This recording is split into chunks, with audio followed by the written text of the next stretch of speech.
यह सब एक लड़की के आतंक में देखने के साथ शुरू होता है, जैसे आग उसके चारों ओर सब कुछ एंगल्फ कर लेती है। इस बीच हमारा नायक भी सब कुछ होते हुए देख रहा है, यह विश्वास नहीं कर पा रहा कि क्या हो रहा है। अचानक एक विशाल आदमी एक तलवार के साथ प्रकट होता है, बेबस युवा महिला पर हमला करने के लिए तैयार।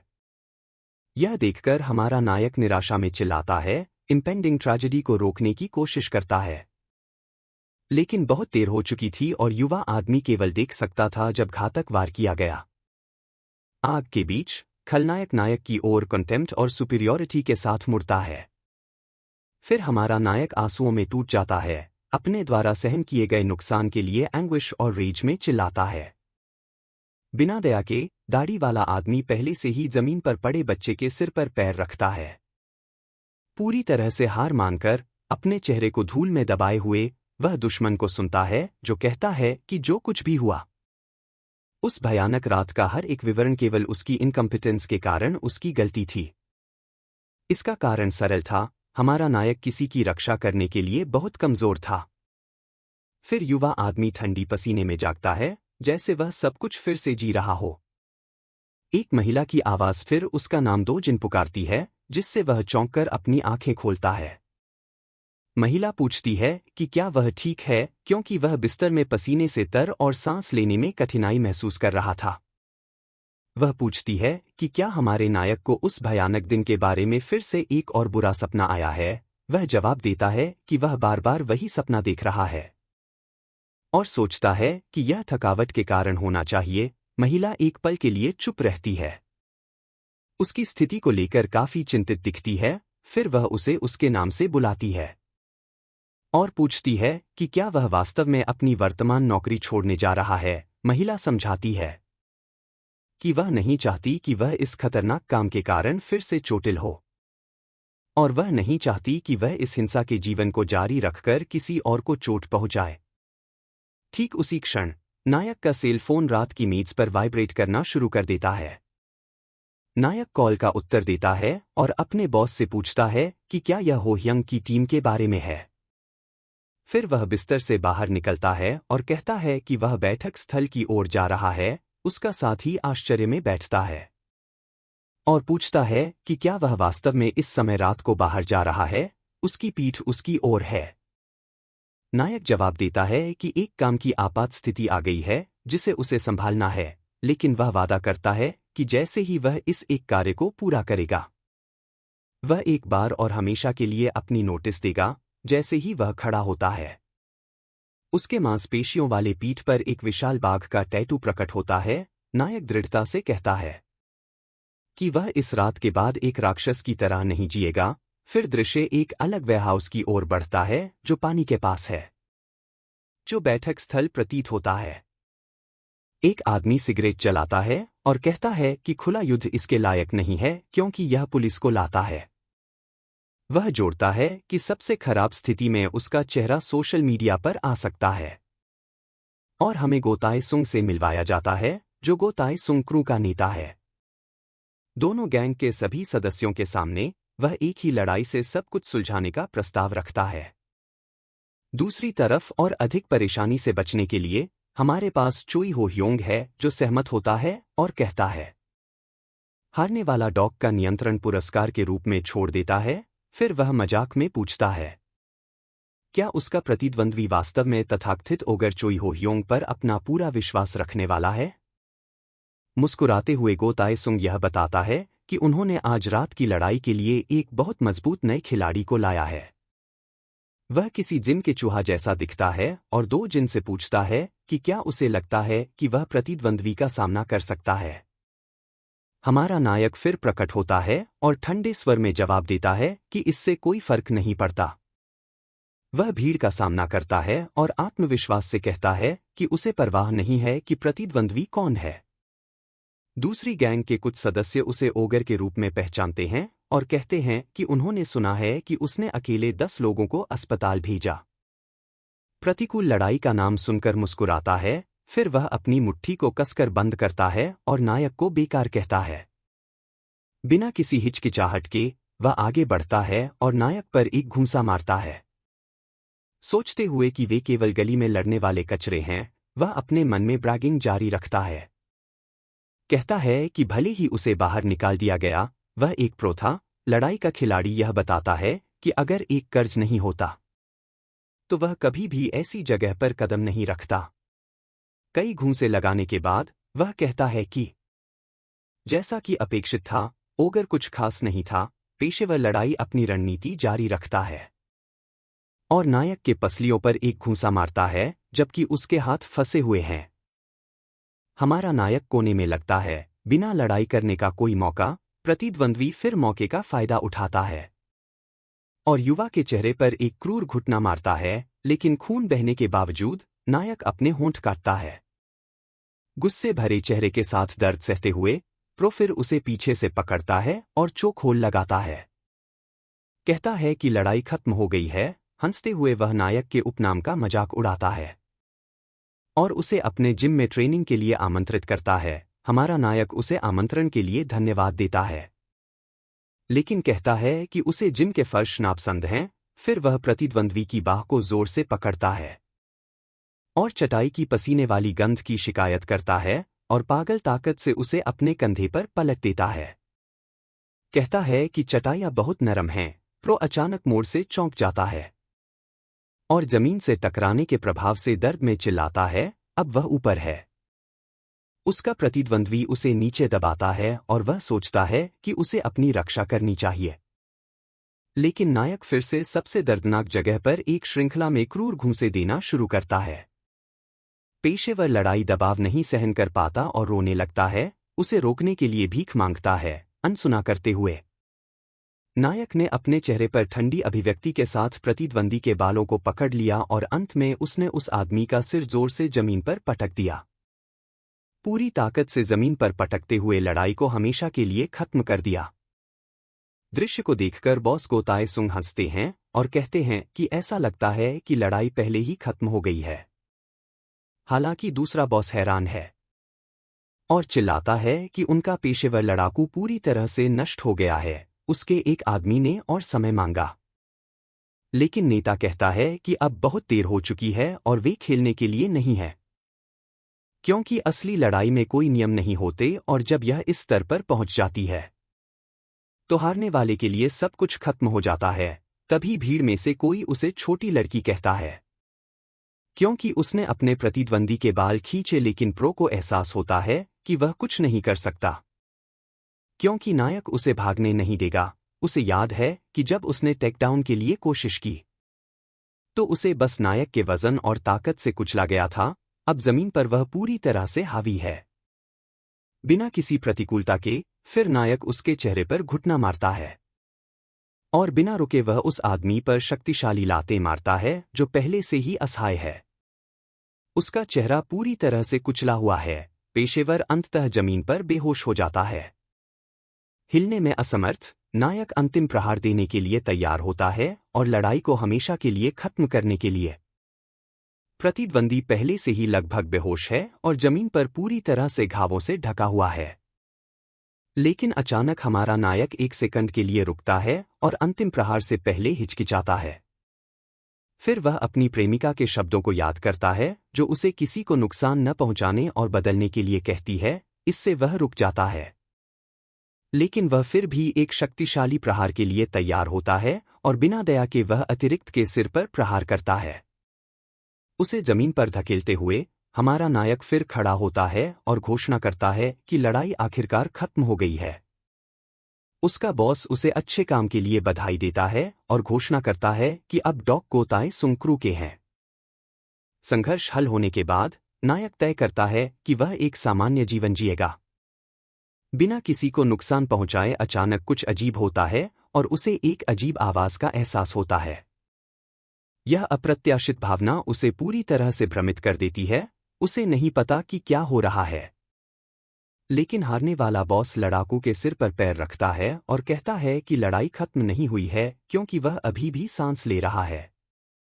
वह नायक पर घूरता है और कहता है कि गैंगस्टर जीवन में लड़ाई केवल तब खत्म होती है जब कोई हमेशा के लिए सांस लेना बंद कर देता है। ठंडी नजर से नेता उसे आसान रास्ता अपनाने की कोशिश करने का आरोप लगाता है। फिर वह आदमी एक अल्टीमेटम देता है, चेतावनी देता है कि अगर नायक अपने प्रतिद्वंदी को खत्म नहीं करता तो उन्हें डॉक नहीं मिलते।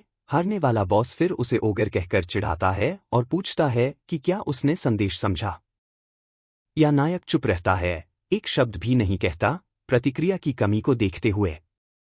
नेता परेशान हो जाता है और मांग करता है कि नायक जब उससे बात की जाए तो जवाब दे। तभी नायक की नज़र पूरी तरह बदल जाती है और ऐसा लगता है कि किसी और ने नियंत्रण ले लिया है। चुप्पी से नाराज होकर हारने वाला बॉस चाकू निकालता है और नायक को नज़रअंदाज करने के लिए धमकी देता है। हालांकि प्रतिकूल बॉस की ब्लेड नायक तक पहुंचने से पहले एक और उसे मिलती है। गोताए सुंग उसे रोकता है और कहता है कि नायक प्रतिक्रिया नहीं दे रहा है क्योंकि दूसरा बॉस सिर्फ बकवास कर रहा है। फिर गोताए सुंग का नेता भी चाकू निकालता है और सुझाव देता है कि वे इसे सज्जनों की तरह निपटाएं।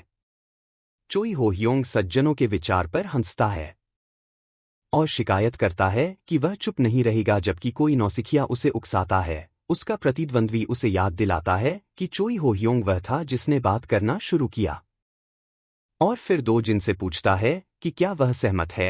एक अंधेरे चेहरे के साथ नायक अंततः कुछ कहता है, सभी का ध्यान आकर्षित करते हुए। वह फिर पूछता है कि क्या कोई और यह देख रहा है। दोनों बॉस को उलझन में छोड़ते हुए बॉस को ताए सुंग पूरी तरह से खो जाता है और पूछता है कि उसका योद्धा किस बारे में बात कर रहा है। हमारे नायक की आंखें एक अजीब नीले रंग में चमकती हैं, जैसे ही वह कुछ ऐसा इंगित करता है जिसे केवल वह देख सकता है। एक नीली लौ पूरी तरह से नायक का ध्यान खींच लेती है। उसे लकवाग्रस्त छोड़ते हुए वह हवा में तैरती हुई रहस्यमय नीली लौ को घूरता है। उसके ठीक सामने पूरी तरह से चकित उसका बॉस उसी दिशा में देखता है, लेकिन कुछ नहीं देखता और उलझन में पूछता है कि नीला क्या है। नायक याद करता है कि यह कहीं से प्रकट हुआ। उसके ठीक सामने उसे जगह पर जकड़ते हुए लौ ने उसे गतिहीन छोड़ दिया, जैसे वह एक बुरे सपने में फंसा हो। चौड़ी आंखों के साथ नायक फिर से आवाज सुनता है, जिन गांग का पुनर्जन्म। एक रहस्यमय आवाज फिर उसके मन में बोलती है, कहती है कि उनके अनुबंध को सम्मानित करने का समय है। अचानक नीली लौ नायक के मुंह के माध्यम से प्रवेश करती है। वहां सभी को पूरी तरह से चौंका देती है। वह दर्द में झुक जाता है और उसका बॉस चिंतित होकर पूछता है कि उसके साथ क्या हो रहा है। नायक मुश्किल से कहता है कि रहस्यमय लौ अभी उसके अंदर प्रवेश कर रही है। उसका चेहरा शुद्ध आतंक दिखाता है क्योंकि वह अपने शरीर के माध्यम से अजीब ऊर्जा को महसूस करता है। तभी एक पुरानी याद लौटती है और हम देखते हैं कि कई पुरुष जमीन पर पड़े हुए हैं। पूरी तरह से पराजित वह उस लड़की के पास घुटने टेकता है जिसे वह अतीत में बचाने में असफल रहा। वह उसका चेहरा पकड़ता है और सब कुछ के लिए खुद को दोषी ठहराता है, कहता है कि वह उसे बचाने के लिए बहुत कमजोर था।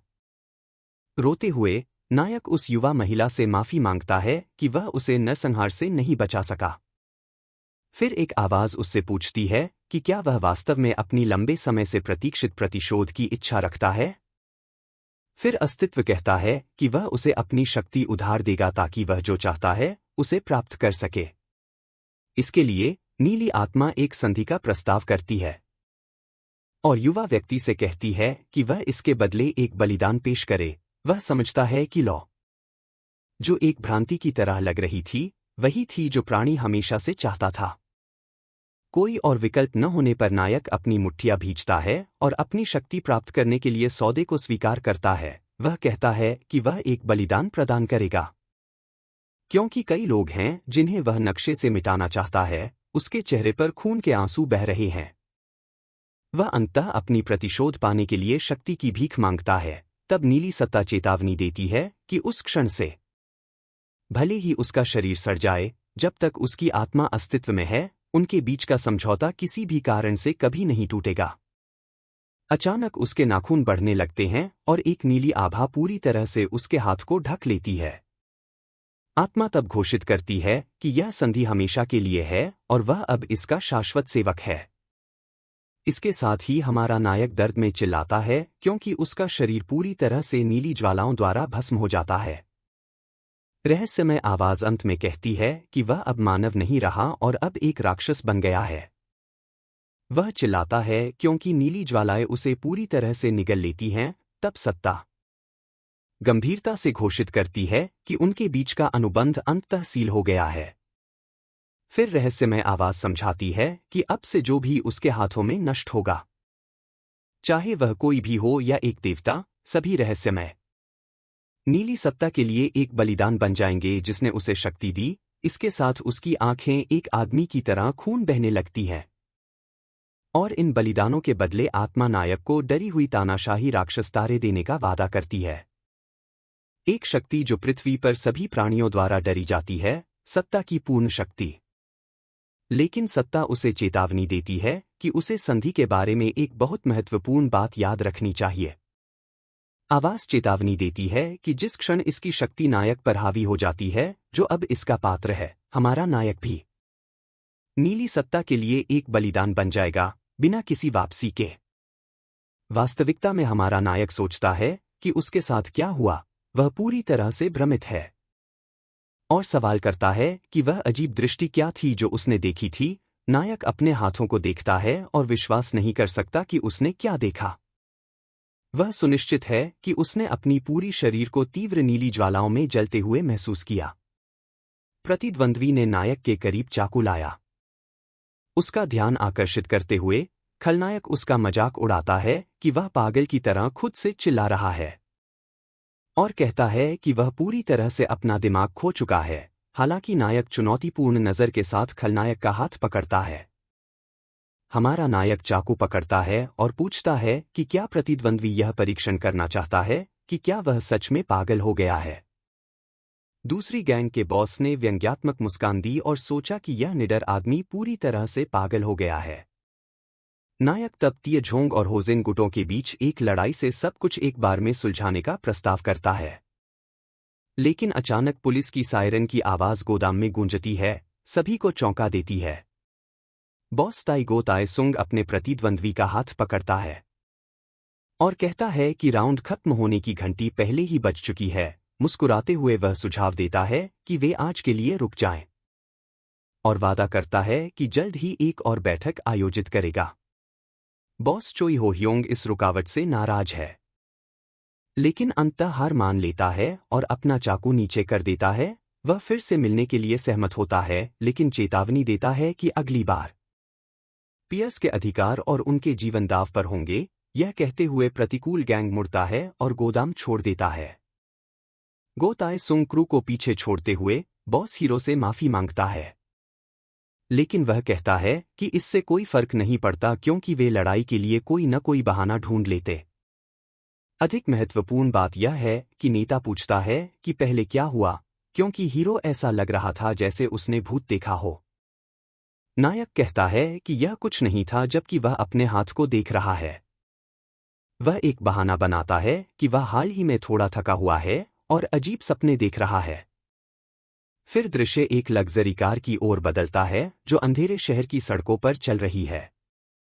वाहन के अंदर प्रतिकूल बॉस अपने हाथ को देखता है, हीरो द्वारा उसे पकड़ने के बाद उसकी नाड़ी महसूस करते हुए। इस बीच कार में वह सोचता है कि हमारे हीरो के पास किस तरह की शक्ति है। अचानक उसका सेलफोन बजता है, एक प्रतिबंधित नंबर दिखाते हुए और उसे काफी तनाव में डालते हुए। वह कॉल का जवाब देता है और हकलाते हुए कहता है जब उसे एहसास होता है कि लाइन पर एक खास मिस्टर कुई है। गैंग लीडर उसे शांत करने की कोशिश करता है और उसे आश्वासन देता है कि पियर्स के अधिकारों के बारे में चिंता करने की कोई जरूरत नहीं है।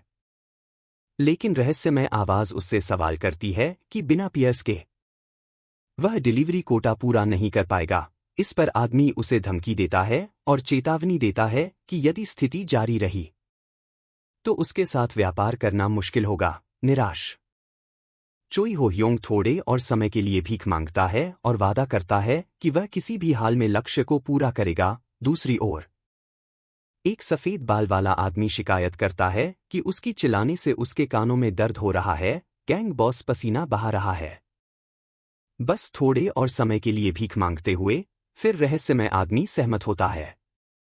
एक अजीब वस्तु पकड़े हुए जो एक पत्थर के अंडे जैसी दिखती है, वह कहता है कि वह थोड़ी देर और इंतजार करेगा। लेकिन अंतिम समय सीमा आज सूर्योदय से पहले है। फिर वह चोई हो ह्योंग से कहता है कि पियर्स पर नियंत्रण प्राप्त करें। एक अजीब जगह के सामने बैठते हुए और अंत में वह चेतावनी देता है कि यदि बॉस देर से आया तो वह बस आपूर्तिकर्ता बदल देगा। कॉल फिर समाप्त हो जाती है और चोई हो ह्योंग उसे गालियां देता है।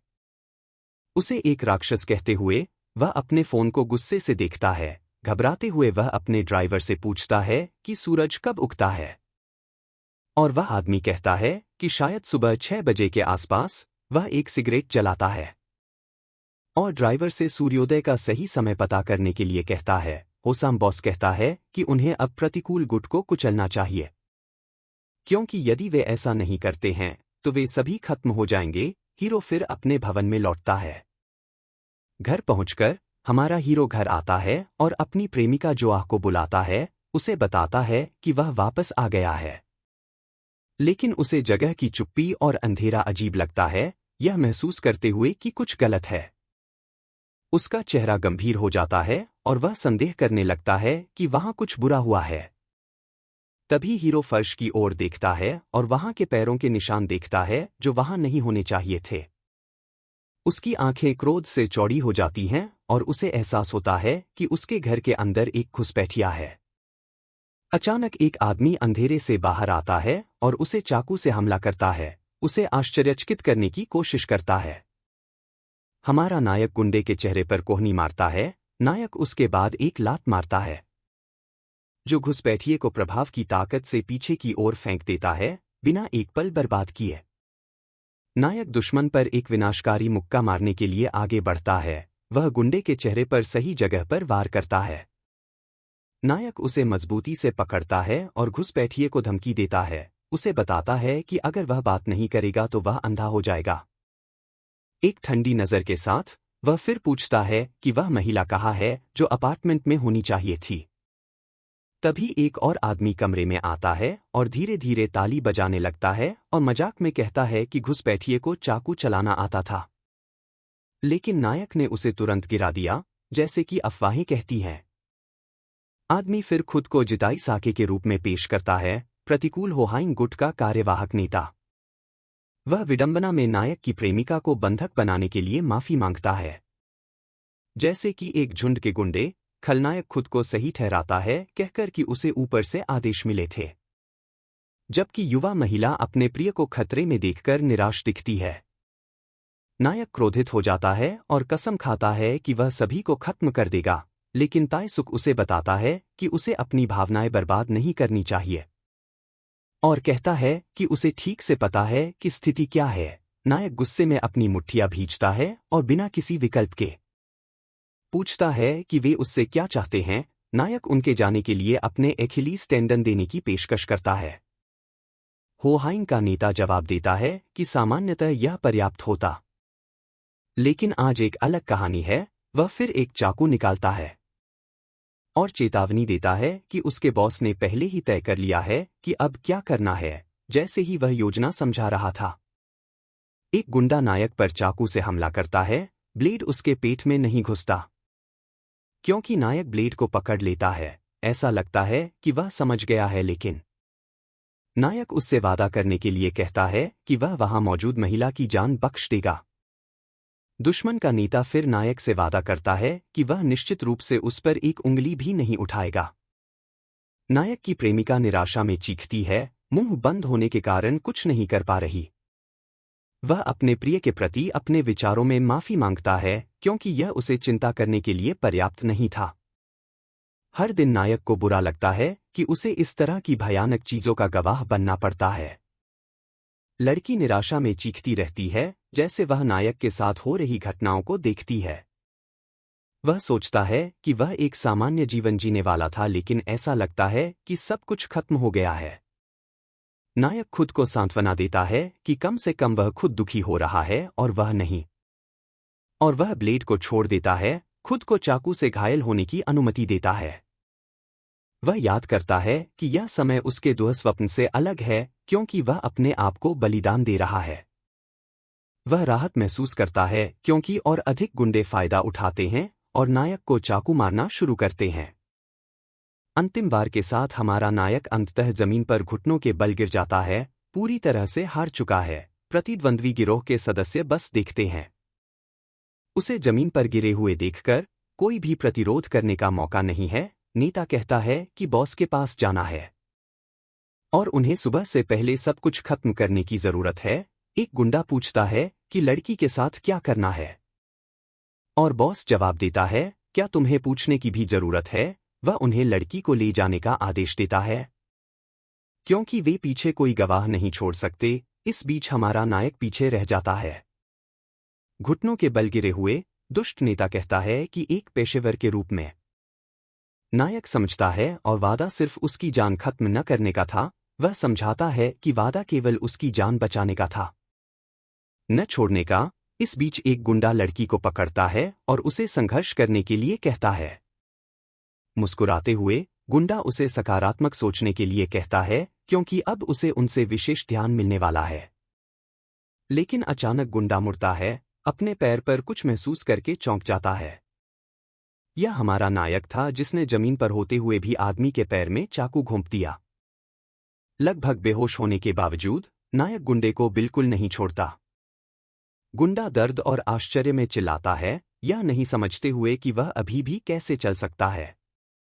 गुंडा गुस्से में आता है और अपने पैर में फंसी हुई चाकू को निकालने की कोशिश करता है, जबकि नायक को गालियां देता है। नेता उसे चाकू न निकालने के लिए चिल्लाता है, लेकिन अब बहुत देर हो चुकी है। इसके साथ ही गुंडा अचानक जमीन पर गिर जाता है।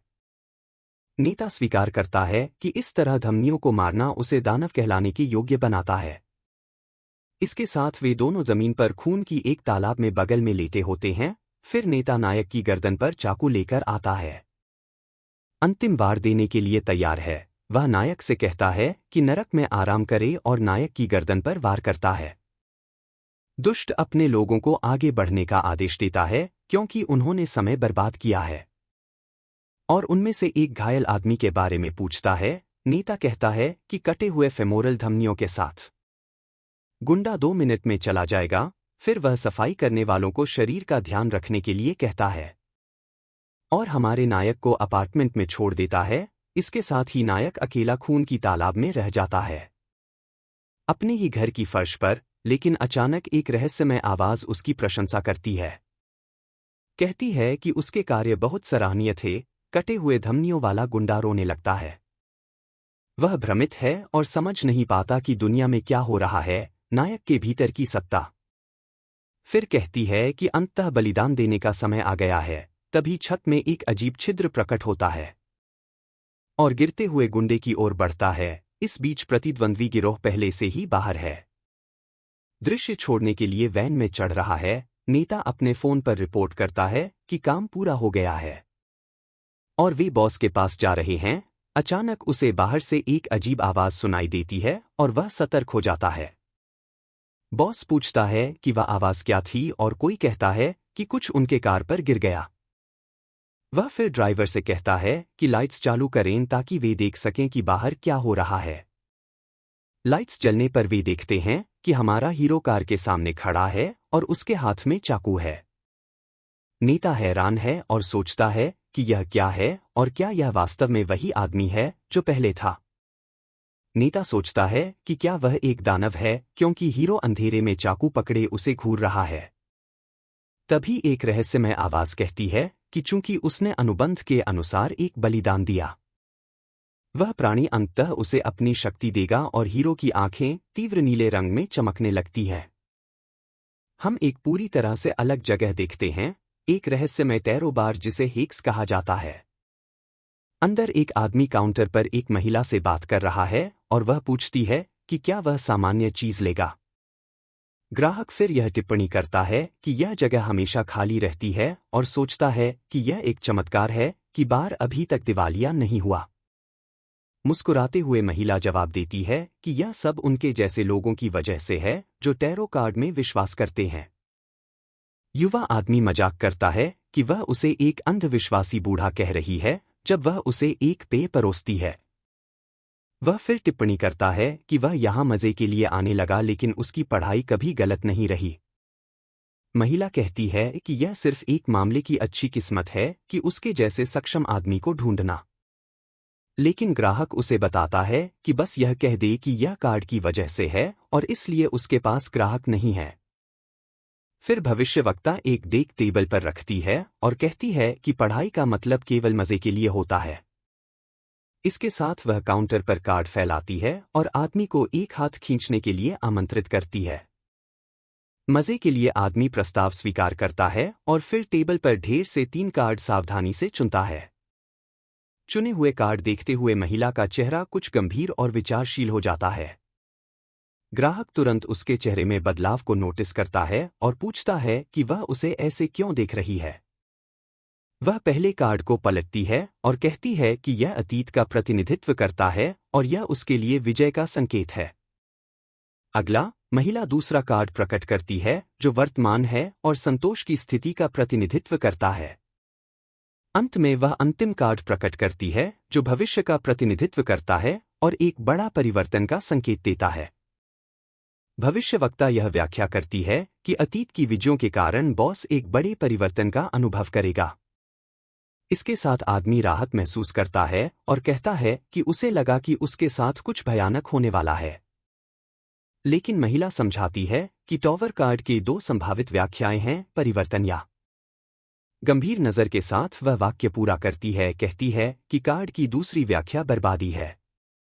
वह झटका कम करने की कोशिश करती है, कहती है कि यह सिर्फ मजे के लिए है, लेकिन अचानक एक आदमी बार में प्रकट होता है।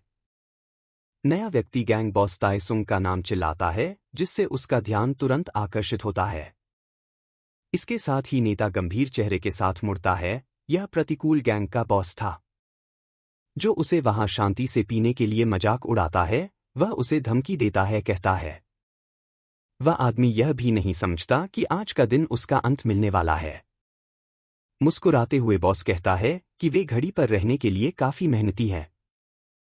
प्रतिकूल व्यक्ति ताइझोंग की शांति से नाराज हो जाता है और उसे घमंडी बेवकूफ कहता है।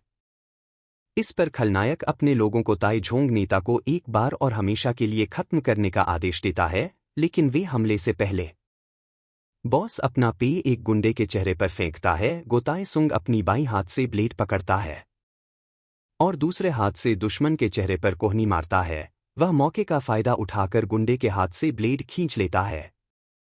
वह दूसरे गुंडे के हमले से बचता है। वह भागने के लिए बार के बाथरूम में दौड़ता है। दुश्मन उसके चारों ओर हैं। इस पर प्रतिकूल नेता गुस्से में आ जाता है और चिल्लाता है कि उन्हें सूर्योदय से पहले सब कुछ खत्म करना चाहिए। यह कहकर पूरा दुश्मन गैंग उसके पीछे गलियारे में दौड़ता है। चाकू हाथ में ताइसुंग गलियारे के अंत में दौड़ता है, दीवार के पीछे छिपता है। एक गुंडा गलियारे में प्रवेश करता है और उसे कायर की तरह भागने के लिए चूहा कहता है, लेकिन यह एक जाल था और नेता उसे चाकू से वार करके चौंका देता है। गुंडा पलटवार करने की कोशिश करता है, लेकिन उसका दाहिना हाथ जो ब्लेड पकड़े हुए है दीवार पर लग जाता है। गुंडा पूरी तरह से चौंक जाता है, यह समझे बिना कि क्या हुआ। जैसे ही उसका ब्लेड दीवार से गिरता है, ताइसुंग गुंडे की गर्दन पर वार करता है। यह दृश्य देखकर एक गुंडा बॉस के लिए चिल्लाता है।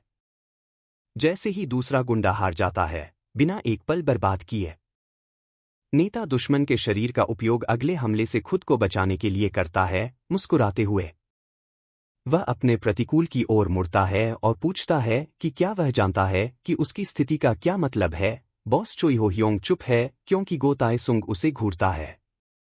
खून से सने बंधक को पकड़े हुए प्रतिकूल नेता गुस्से में है और समझता है कि दुश्मन ने जानबूझकर दाहिने हाथ के कोने को लिया है। गो ताइसुंग समझाता है कि यह चाकू लड़ाकों के लिए सबसे खराब स्थिति है। एक संकीर्ण दाहिना हाथ का कोना। इस स्थिति में हमलावर का दाहिना हाथ दीवार द्वारा अवरुद्ध होता है, जबकि रक्षक स्वतंत्र रूप से हमला कर सकता है। लेकिन बॉस कहता है कि इसका एक समाधान है। एक बाएं हाथ का व्यक्ति भेजें जो प्रतिकूल से मजबूत हो। फिर उसे याद आता है कि संयोग से बॉस चोई हो ह्योंग बाएं हाथ का है और उसे चुनौतीपूर्ण नज़र से घूरता है। ताइसुंग उसे उकसाता है कि वह अपने लोगों को उनकी मौत पर भेजना बंद करे और खुद लड़ने आए। हम नायक के पास लौटते हैं जो अपने दुश्मन की कार के सामने खड़ा है। वाहन के अंदर गुंडे बाहर जो देख रहे हैं उससे चौंक जाते हैं। यह हमारा नायक है जिसकी एक आंख नीली चमक रही है और खलनायक सोचता है कि क्या वह एक दानव है। डरते हुए नेता ताइस एक ड्राइवर को चढ़ाने के लिए चिल्लाता है और वहां से जितनी जल्दी हो सके निकल जाओ। वह आदेश को और अधिक जोर से दोहराता है। जबकि चालक अभी भी स्थिति के बारे में उलझन में है, तभी कार के टायरों की चीखें एस्फाल्ट पर गूंजती हैं और वैन तेज गति से एक्सीलरेट होती है। वे नायक को वाहन से टकराते हैं। वाहन से टकराने के बाद भी नायक हार नहीं मानता और प्रभाव में अपनी ब्लेड के हैंडल से वाहन की खिड़की तोड़ देता है। विंडशील्ड चकनाचूर हो जाती है। चालक पूरी तरह से आतंकित है, उसके सामने कांच टूटते हुए देखकर। बिना किसी हिचकिचाहट के नायक ब्लेड के हैंडल से चालक के चेहरे पर वार करता है। फिर वह रक्तपात के साथ वाहन में घुस जाता है, इससे पहले कि उनमें से कोई कुछ कह सके। नायक ब्लेड से चालक की गर्दन पर वार करता है। वह बस उस सुपरह्यूमन ताकत पर विश्वास नहीं कर सकता जो नायक जमीन पर पड़े गुंडे के साथ दिखा रहा था। नायक पहले दुश्मन को गिराने के बाद निर्दयता से एक सटीक चाकू के वार से उसे खत्म कर देता है। वह वैन के अंदर अगले लक्ष्य के लिए तैयार होता है। एक दानव जैसी नजर के साथ नायक दूसरे गुंडे की ओर मुड़ता है। पूरी तरह से आतंकित, खलनायक नायक से दूर रहने और करीब न आने के लिए कहता है। लेकिन नायक को इससे कोई फर्क नहीं पड़ता और बस अपने खून से सने चाकू को और मजबूती से पकड़ता है। फिर वह अगले गुंडे पर चेहरे पर एक घातक वार करता है। उसे बचाव का कोई मौका नहीं देता। खलनायक नेता डर से लकवाग्रस्त है, अपने दूसरे आदमी को इतनी आसानी से हारते हुए देखकर। फिर उसे एहसास होता है कि नायक केवल एक छोटे साशिमी चाकू का उपयोग कर रहा है। यह देखकर वह चौंक जाता है। तेस्योक उसे उस ब्लेड से अपने गुंडों को खत्म करने के लिए एक राक्षस कहता है। उस क्षण सूर्य उगने लगता है और नायक अपने अंतिम लक्ष्य का सामना करता है। एक ठंडी नजर के साथ नेता डर से सिकुड़ता है। हमारे नायक के आसन्न हमले से खुद को बचाने की कोशिश करता है।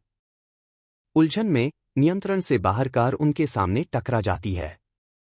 हमारा नायक दूर फेंका जाता है। वह प्रभाव के बाद जमीन पर लुढ़कता है। टकराने के बाद दोनों कारें सड़क के बीच में रुकी होती हैं। चारों ओर बहुत धुआं होता है। घायल होने के बावजूद प्रतिकूल नेता उठता है और दृढ़ नजर के साथ स्थिति का सामना करता है। दूसरी ओर हमारा नायक धीरे धीरे उठता है। सभी धुएं के बीच खलनायक सोचता है कि यहां मरना बहुत अजीब होगा। इतने दूर आकर वह 2 चाकू निकालता है और हमारे नायक के खिलाफ अंतिम टकराव के लिए तैयार होता है। नायक उसकी ओर ध्यान केंद्रित नजरों से देखता है। आने वाली लड़ाई के लिए तैयार, वह फिर अद्भुत गति के साथ आगे बढ़ता है। प्रतिकूल गैंग नेता की ओर खलनायक पीछे नहीं रहता और हाथ में 2 चाकू लेकर हमले के लिए दौड़ता है। लड़ाई का विश्लेषण करता है। नेता को यह महसूस होता है कि हमारे नायक की हरकतें बहुत चौड़ी हैं। वह सोचता है कि हालांकि नायक एक राक्षस है, उसने अपना सिर खो दिया है और शायद उसे विश्वास है कि उसने एक मौका पाया है। नायक के घुटने से खलनायक के चेहरे पर एक झटके में एक और प्रहार होता है। प्रतिद्वंद्वी नेता प्रभाव से पीछे हटता है और कार से टकराता है। खलनायक अपने चाकू को हवा में उठाता है, अंतिम प्रहार देने के लिए तैयार। फिर वह मुस्कुराते हुए आगे बढ़ता है और नायक के किनारे पर प्रहार करने की कोशिश करता है। नेता को विश्वास है कि यह उस राक्षस के खिलाफ लड़ाई जीतने का उसका एकमात्र मौका है। उस क्षण में चाकू नायक की गर्दन के करीब खतरनाक रूप से पहुंच जाता है, लेकिन नायक बच जाता है और गुंडे के हाथ पर अपने चाकू से प्रहार करता है।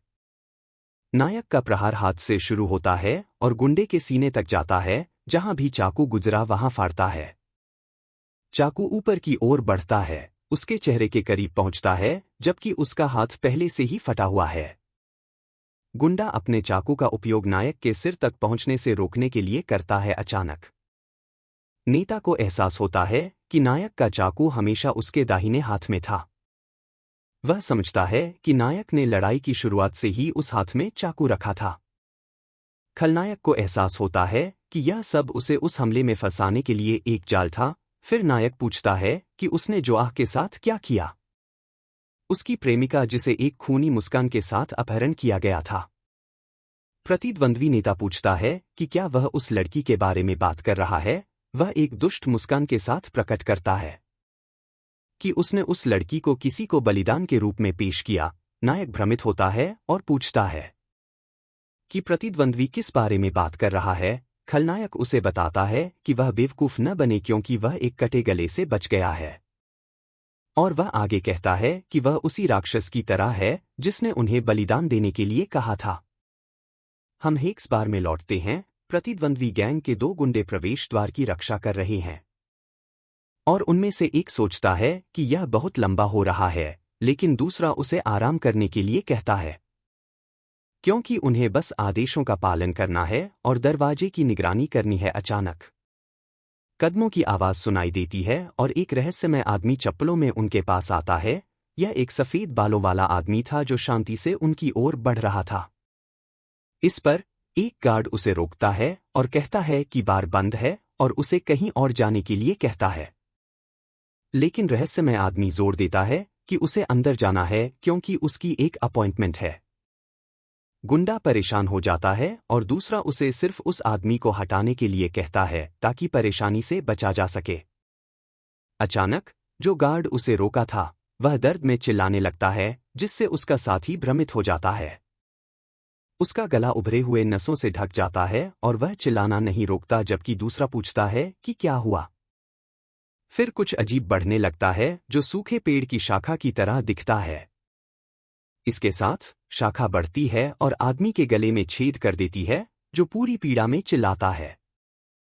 अचानक एक पूरा पेड़ गार्ड के शरीर से उगता है, उसे जड़ों के साथ जमीन पर दबा देता है। दूसरा गुंडा दृश्य से पूरी तरह से डर गया है और पूछता है कि यह दुनिया में क्या है। फिर सफेद बालों वाला आदमी हाथ में वस्तु लेकर कहता है कि उसने उन्हें बताया था कि उसकी एक नियुक्ति है। एक सिनिस्टर मुस्कान के साथ वह अपना चेहरा प्रकट करता है और कहता है कि उन्होंने सूर्योदय पर मिलने का वादा किया था।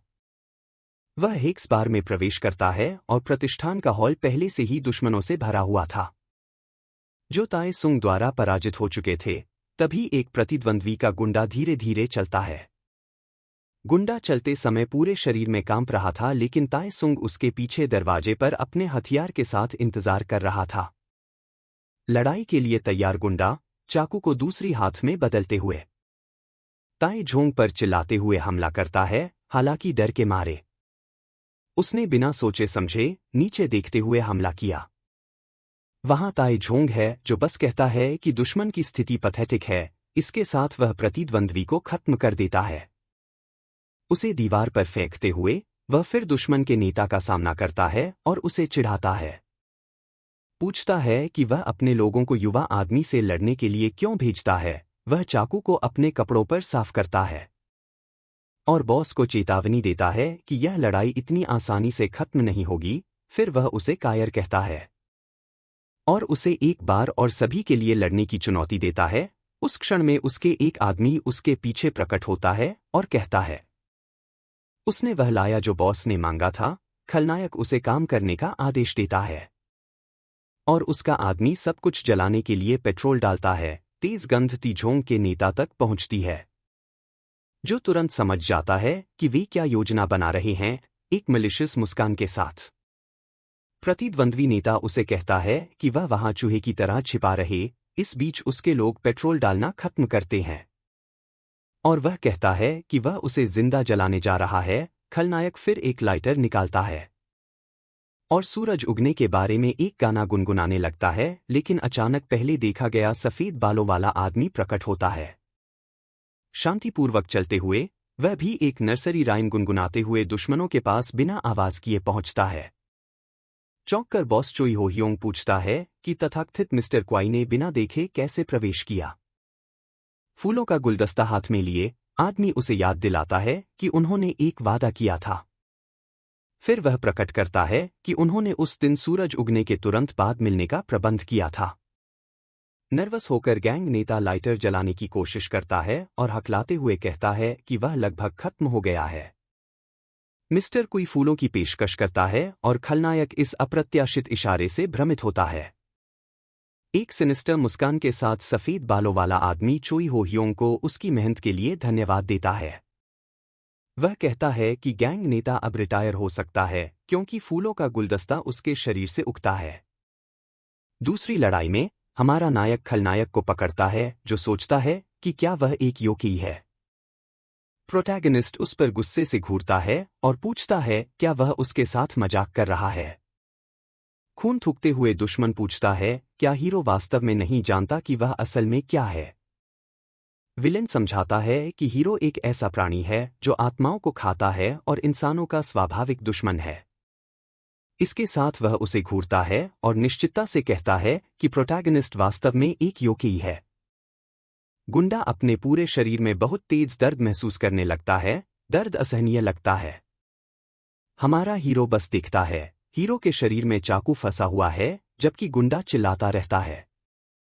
तभी पेड़ की शाखाएं गुंडे के फटे हुए सीने से उगने लगती हैं। शाखाएं तेजी से बढ़ती हैं और प्रतिद्वंद्वी नेता के शरीर में छेद कर देती हैं, भले ही वह घायल हो। विलेन याद करता है कि सालों पहले उस दानव ने उसे एक सौदा पेश किया था। प्रस्ताव यह था कि यदि वह इंसानों को उस तथाकथित दानव को सौंपता है तो उसकी जान बचाई जाएगी और मूर्ख की तरह। गैंग नेता ने जीवित रहने के लिए सौदे को स्वीकार कर लिया। दुश्मन आगे कहता है कि दानव ने उसे अपने साथियों को एक बीज देने के लिए मजबूर किया और उसके बॉस ने सब कुछ मूर्खता से स्वीकार कर लिया। जैसे ही शाखाएं कलियां उगने लगती हैं, विलेन कहता है कि यह स्पष्ट था कि ऐसा होने वाला था और पेड़ों के फूल उसकी अंतिम शब्दों के साथ खिलते हैं। वह चेतावनी देता है कि यदि हीरो गुई ताएसुंग को ढूंढना चाहता है तो वह भी उसे एक सौदा पेश करेगा जैसे उसने अतीत में किया था। सफेद बालों वाला आदमी दुश्मन से कहता है कि जो हुआ उसके लिए बुरा महसूस न करे। वह समझाता है कि गुंडा केवल उसकी मदद के कारण 5 और साल तक जीवित रहा। प्राणी मुड़ता है और बार में चलता है, पुरुषों के पास से गुजरते हुए। दानव मुस्कुराता है और कहता है कि अब जब पुराना साथी चला गया है तो बातचीत करने का समय है। फिर वह गो ताएसुंग के दरवाजे पर जाता है और पूछता है क्या वह उसका नया साथी बनेगा। पूरी तरह से भ्रमित गैंग बॉस पूछता है कि वह प्राणी क्या है।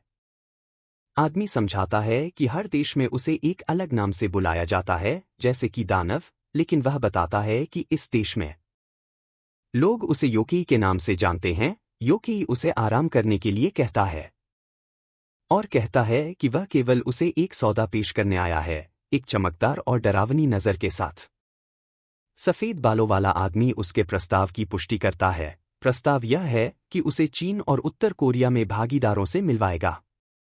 तस्करी के लिए नेता हैरान होता है और कहता है कि उसने अपनी आत्मा या कुछ ऐसा बेचने की उम्मीद की थी। योकी समझाता है कि उसे भागीदारों की जरूरत है क्योंकि वह बस इंसानों को खा नहीं सकता। फिर वह गो ताएसुंग के गैंग को व्यापार से सभी लाभ की पेशकश करता है। बदले में नेता को हर हफ्ते 10 स्वस्थ इंसानों का चयन करना होगा और उन्हें भेजना होगा। गैंग नेता पूछता है कि क्या वह चोई हो ह्योंग की तरह समाप्त होगा यदि वह प्रस्ताव को अस्वीकार करता है। योकी कहता है हाँ, लेकिन वह सुनिश्चित है कि युवा आदमी अपने पूर्व साथी से बहुत लंबे समय तक जीवित रहेगा। प्राणी उसकी प्रशंसा करता है। वह कहता है कि वह आखिरकार बहुत स्मार्ट और सक्षम है, लेकिन उसके चेहरे पर मुस्कान है। ताएसुंग माफी मांगता है और प्रस्ताव को अस्वीकार करने की तैयारी करता है। फिर वह बताता है कि 3 बातें हैं। वह अपनी गैंगस्टर जिंदगी कभी नहीं बेचेगा। एक तेज हरकत में टायसन योकाई की उंगलियां काट देता है। योकाई के पीछे उसने योकाई के चेहरे पर एक और वार किया। उसके हमलों के बाद वह आत्मविश्वास से मुस्कुराते हुए खड़ा होता है। वह अवसर का लाभ उठाता है और राक्षस की एकिलीस टेंडन काट देता है। जैसे ही योकाई कटे हुए टेंडन से लड़खड़ाता है, टीगो ताएसुंग अपनी दूसरी बात बताता है कि वह कभी ड्रग्स नहीं बेचेगा। जैसे ही वह योकाई की पीठ पर कई वार करता है, ताएसुंग फिर अंतिम हमले के लिए चाकू उठाता है। तीसरी बात का खुलासा करते हुए अचानक एक हरे राक्षस का हाथ उसकी कलाई को पकड़ लेता है। उसके हमले को रोकते हुए योकाई फिर कहता है कि वह उस युवा के स्मार्ट होने के बारे में जो कहा था उसे वापस लेता है। उसके व्यवहार के कारण, लेकिन मुस्कुराते हुए वह कहता है कि यही वजह है कि उसे वह पसंद है। क्योंकि उसने बिल्कुल भी डर नहीं महसूस किया। इस पर प्राणी उसे गर्दन से मजबूती से पकड़ लेता है। युवा को सांस लेने में कठिनाई होती है। इस पर प्राणी अपनी राक्षसी रूप को प्रकट करता है और कहता है वह उसे एक विशेष मौका देगा। फिर वह एक अजीब बीज दिखाता है जिसमें एक खोपड़ी है और युवा से उसे निगलने के लिए कहता है। प्राणी वादा करता है कि अगर वह ऐसा करता है तो वह उसके पहले के व्यवहार को माफ कर देगा और इसके अलावा राक्षस वादा करता है कि वह उसके कटे हुए दाहिने हाथ को बहाल करेगा, लेकिन यहां तक कि जब उसे गला घोंटा जा रहा है। गैंग बॉस इस पर हंसने लगता है। प्राणी भ्रमित हो जाता है और पूछता है कि वह ऐसा क्यों हंस रहा है। युवा कहता है कि यह मजेदार है कि मिस्टर चोई हो ह्योंग अंत में उपयोगी साबित हुआ। उस क्षण में वह लाइटर का उपयोग करता है और उसे गैसोलीन में फेंक देता है और जब लाइटर जमीन पर गिरता है आग चारों ओर फैल जाती है। वह बताता है कि तीसरी बात खुद है और वह कभी भी कायर की तरह नहीं जिएगा। ताएसुंग पुष्टि करता है कि वह प्राणी के सौदे को कभी स्वीकार नहीं करेगा, यहां तक कि अगर उसे मरना पड़े तो वह एक चुनौतीपूर्ण मुस्कान के साथ दोहराता है कि वह कायर की तरह नहीं जिएगा। कोई रास्ता नहीं। योकाई कुटिलता से हंसने लगता है। युवा के व्यवहार से मनोरंजन होता है। प्राणी पूरी स्थिति को मजेदार पाता है और अपने प्रतिद्वंद्वी के साहस पर बिना रुके हंसता है। वह फिर उसे बेवकूफ कहता है और समझाता है कि एक छोटी सी आग जैसे यह उसे इतनी आसानी से नहीं खत्म करेगी। राक्षस युवा द्वारा कहे गए पर हंसता है। कायर की तरह नहीं जीना चाहता, एक डरावनी मुस्कान के साथ।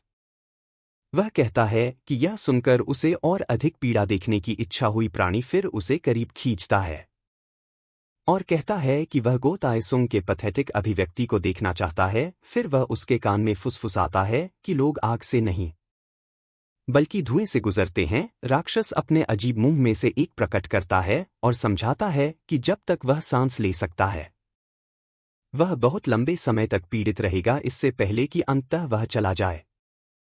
प्राणी कहना जारी रखता है कि दर्द लहरों में आएगा और युवा व्यक्ति अपने शरीर को जलते हुए महसूस करेगा।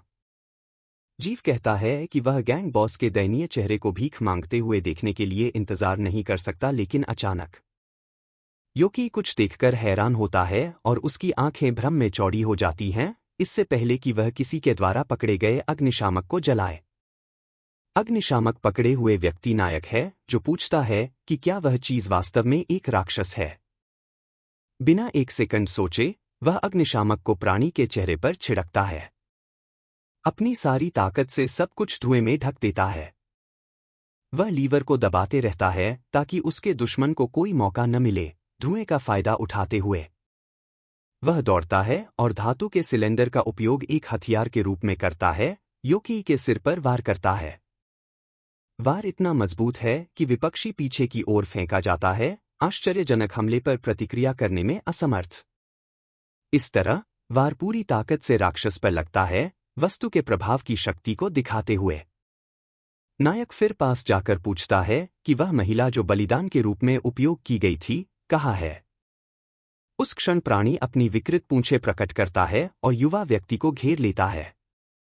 जो डरता हुआ नहीं लगता, प्राणी मुस्कुराते हुए पूछता है कि वह जानना क्यों चाहता है, क्योंकि वह वैसे भी अपनी समाप्ति से मिलने वाला है। लेकिन नायक निश्चिंत है और आगे बढ़ता है, एक बार फिर अपने विपक्षी की ओर बिना किसी डर के, और उसकी एक आंख नीली चमकती है।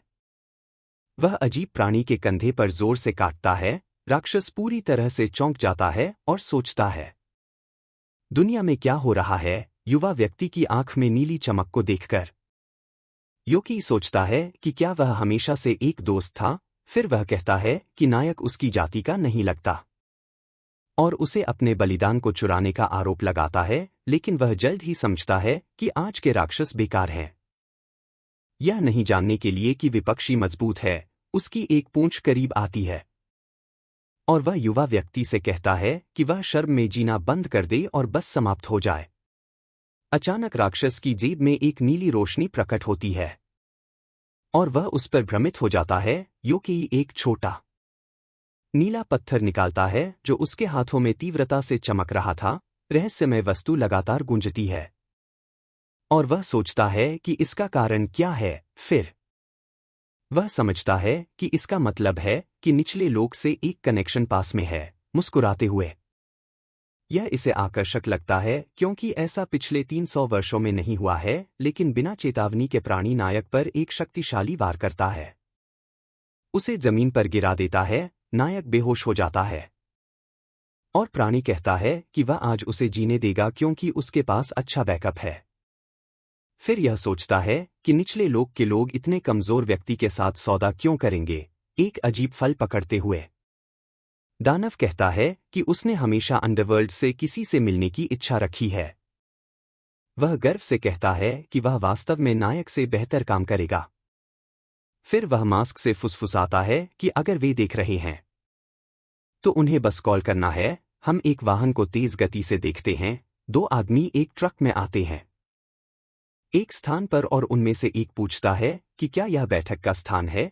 वे फिर एक विशाल गोदाम के सामने रुकते हैं और उनमें से एक को वहां छिपने की जगह होना अजीब लगता है। वह कहता है कि अगर वे लोगों को गुलाम के रूप में बेच रहे होते तो वे इसे तट के पास करते, इतनी बड़ी जगह में नहीं। उसका साथी फिर उससे सवाल करता है कि उसे लोगों के साथ क्या होता है, इसकी परवाह क्यों है। वह जोड़ता है कि वे बस वही करते हैं जो उन्हें कहा जाता है और ट्रक का दरवाज़ा खोलता है। ट्रक का दरवाज़ा खोलने पर कुछ लोग बंधे हुए होते हैं और वह सभी से बाहर निकलने के लिए कहता है। एक गुंडा चिल्लाता है कि वे जल्दी करें और धमकी देता है कि अगर वे नहीं मानते हैं तो उन्हें बलात् खींच ले जाएगा। बंधकों में हम एक लड़की को कोने में सिमटी हुई देखते हैं जो पूरी तरह से निराश दिखती है। फिर एक गुंडा लड़की से नाराज हो जाता है और उसे बालों से जोर से खींचता है। वह चिल्लाता है, पूछता है कि क्या लड़की बहरी है और उसे तुरंत वहां से बाहर निकलने के लिए कहता है। लेकिन उसे करीब से देखकर उसे एहसास होता है कि लड़की की आंखों में पूरी तरह से खालीपन है। लड़का देखता है कि वह पूरी तरह से बेहोश है, जैसे वह वहां नहीं है। उसके चेहरे पर पसीने की एक बूंद गिरती है। वह सोचता है कि उन्होंने उस लड़की के साथ क्या किया है। उस क्षण एक फ्लैशबैक से पता चलता है कि युवा आदमी वास्तव में गैंग में एक अंडरकवर पुलिस है। उसका बॉस कहता है कि कक्षा में दूसरे सर्वश्रेष्ठ होना अच्छा है क्योंकि शीर्ष वाला बहुत ध्यान आकर्षित करता है, इसलिए देश के भले के लिए। चीफ जांग गो ताए सुंगचुल पूछता है कि क्या वह हीरो बनना चाहेगा। युवा अधिकारी इस शब्द से चौंक जाता है। चीफ समझाता है कि लापता व्यक्तियों के मामले बढ़ रहे हैं और गैंग के अंतर्राष्ट्रीय संबंध हैं। इसलिए युवा अधिकारी का मिशन समूह की जांच करना है, इसके सदस्यों में से एक के रूप में इन्फिल्ट्रेट करके। 1 साल बाद एक गैंग युद्ध ने अंडरकवर पुलिस के लिए एक डिलीवरी पद खोला और इस मौके के साथ उसने आखिरकार मानव तस्करी के ऑपरेशन को अपनी आंखों से देखा। यह उसे गैंग के साझेदारों के मुख्यालय की ओर ले गया। जैसे ही उसने अपहृत लड़की को खींचा, उसने पहले ही अपने चीफ को रिपोर्ट कर दी थी और सोचा कि पुलिस किसी भी क्षण आकर सब कुछ बंद कर देगी। लेकिन कुछ अप्रत्याशित होता है और पुलिस को वर्तमान स्थिति को समझने में झटका लगता है। अचानक उसका डिलीवरी साथी एक चाकू निकालता है और एक तनावपूर्ण वातावरण बन जाता है। लड़का चिल्लाता है, पूछता है कि क्या हो रहा है, क्योंकि उन्होंने पहले सब कुछ योजना के अनुसार किया था। एक अजीब निशान वाला आदमी कहता है कि ये बॉस के आदेश हैं और गैंग के साथ डील खत्म हो गई है। वह फिर बताता है कि वे अब साझेदार नहीं हैं बल्कि एक उत्पाद हैं जिसे बेचा जाना है। पुलिस के साथी को गुस्सा आ जाता है और वह उत्पाद शब्द चिल्लाता है। यह विश्वास नहीं कर पाता कि उसने क्या सुना। लेकिन दाग वाले आदमी ने शांति से कहा कि लड़ाई बेकार है और उसे अपने भाग्य को स्वीकार करना चाहिए। चेतावनी को नजरअंदाज करते हुए युवा आदमी ने खंजर की मूठ पर अपनी पकड़ मजबूत कर ली और क्रोध की चीख के साथ वह दुश्मन की ओर चार्ज करता है, अपनी स्वतंत्रता के लिए लड़ने। दाग वाला आदमी आसानी से ब्लेड को डॉज करता है, फिर अद्भुत गति से वह हमलावर की ओर एक शक्तिशाली घूंसा मारता है। प्रहार सही जगह पर लगता है और पुलिस के साथी को दूर फेंक दिया जाता है। पहले से ही बेहोश बॉस कहता है कि वह अब बेकार है और उन्हें उसे बाहर फेंकने का आदेश देता है या उसे एक ग्राहक को मुफ्त में देने का आदेश देता है। फिर वह अंडरकवर पुलिस और लड़की की ओर मुड़ता है जो स्थिर खड़ी हैं आदमी फिर आदेश देता है कि सभी शेष लोगों को बिक्री के लिए उत्पादों में बदल दिया जाए। इसके साथ नायक की प्रेमिका को बांध दिया जाता है और वह घोषणा करता है कि शिपमेंट आज किया जाएगा। थोड़ी देर बाद कैदियों को कुछ पीने के लिए मजबूर किया जाता है ताकि उल्टी हो सके और उनके पेट साफ हो जाएं। दृश्य घिनौना है, सभी को नीले बाल्टियों में बीमार होते हुए दिखा रहा है। स्थिति को और खराब करने के लिए एक गुंडा एक उच्च दबाव की नली उठाता है उन्हें धोने के लिए। फर्श पर लेटे हुए कैदियों को पानी के जेट से बर्बरता से धोया जाता है ताकि उन्हें साफ किया जा सके। एक हुड पहने आदमी पूछता है कि साथी के लिए कितने उत्पाद हैं और वह जवाब देता है कि 2 प्रीमियम टुकड़े हैं।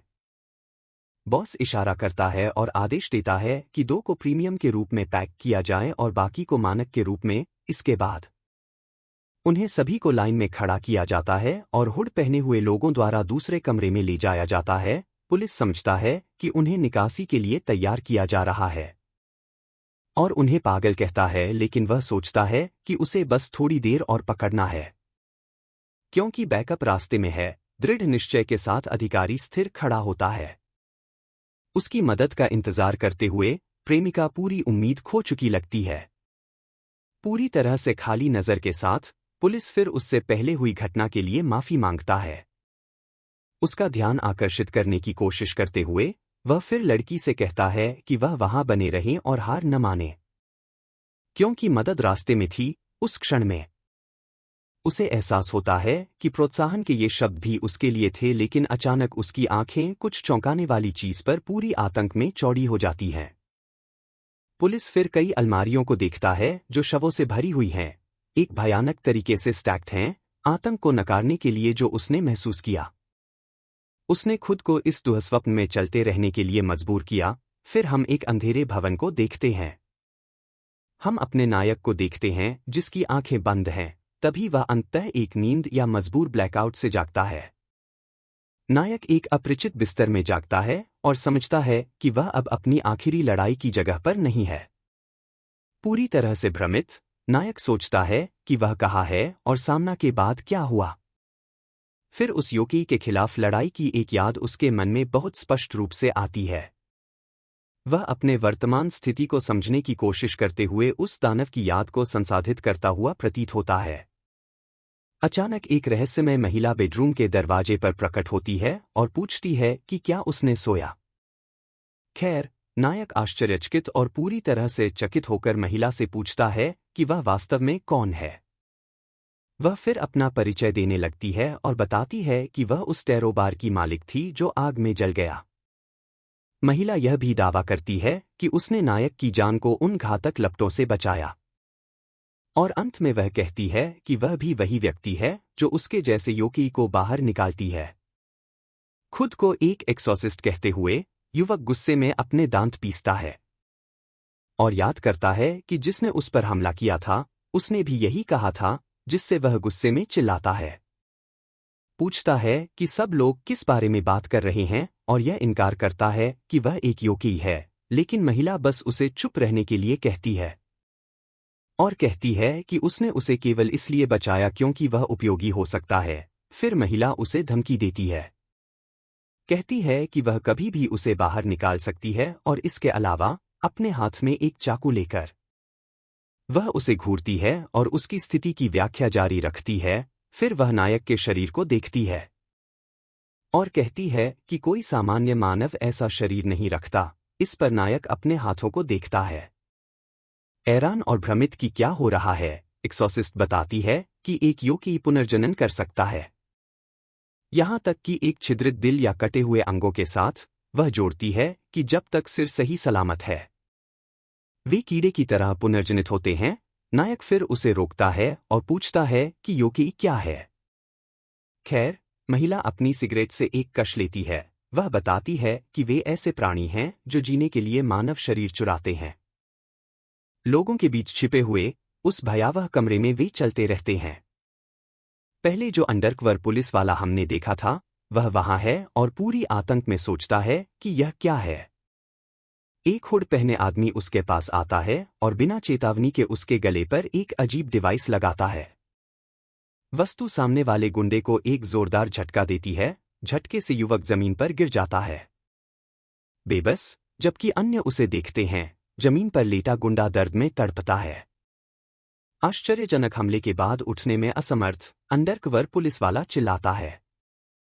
उन्हें नीच कहता है कि बिना किसी विचार के लोगों को चोट पहुंचाने के लिए, लेकिन हुड पहना आदमी बताता है कि पीड़ित वास्तव में अभी तक मर नहीं गए हैं।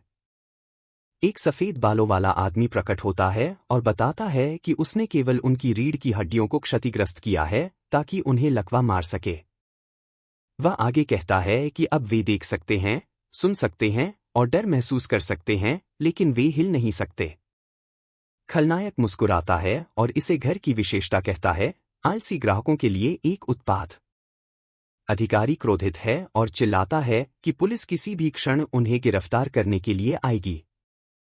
फिर वह अपनी धमकी जारी रखता है कि वहां हर कोई अपनी जिंदगी का बाकी हिस्सा जेल में बिताएगा, लेकिन अचानक उसका प्रमुख प्रकट होता है और कहता है कि गंध पहले से ही स्वादिष्ट है। उसे चौंका कर छोड़ते हुए युवा पुलिसकर्मी अपनी आंखों पर विश्वास नहीं कर पाता और अपने सुपीरियर का नाम हकलाता है। पूरी तरह से भ्रमित, प्रमुख मुस्कुराता है और युवा आदमी को उसकी मेहनत पर बधाई देता है। उसके लिए गैंग पर नजर रखते हुए अल्बिनो फिर पूछता है कि क्या अधिकारी विशेष व्यंजनों में से एक है, और प्रमुख अजीब मुस्कान के साथ संदेह की पुष्टि करता है। सुपीरियर कहता है उसे पैक करने की कोई जरूरत नहीं है क्योंकि वह उसे वहीं खा जाएगा। फिर वह अपने कपड़े ढीले करने लगता है।